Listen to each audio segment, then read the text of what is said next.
Kryetari i Partisë Demokratike Sali Berisha kërkoi deputetëve të fokusohen tek protesta që do të zhvillohet ditën e premte në datën 8 maj. Berisha shfryzoi mbledhjen e grupit për të bërë apel deputetëve që në 40 tetor të ardhshme të përqendrohen tek organizimi i protestës kundër kryeministrit Edi Rama e qeverisë socialiste.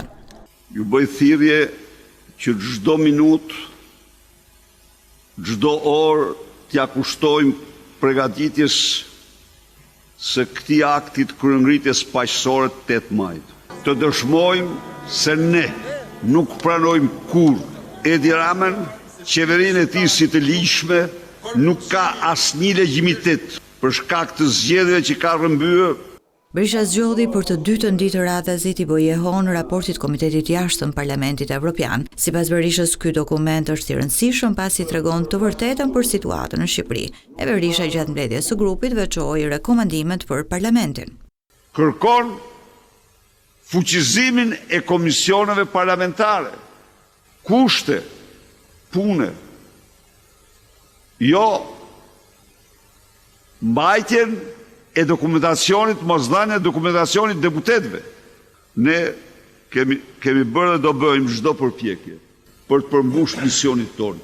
Ne nuk tërhiqemi. Ne nuk bojkotojmë. Berisha, duke u nisur nga rekomandimet e Parlamentit Evropian për SPAK-un, premtoi sërish se nuk do të votojë asnjë nisëm që cënon pavarësinë e prokurorisë posaçme.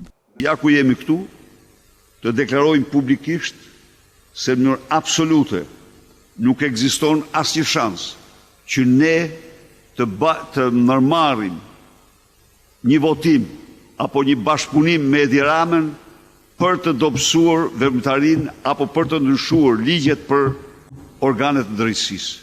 Jo.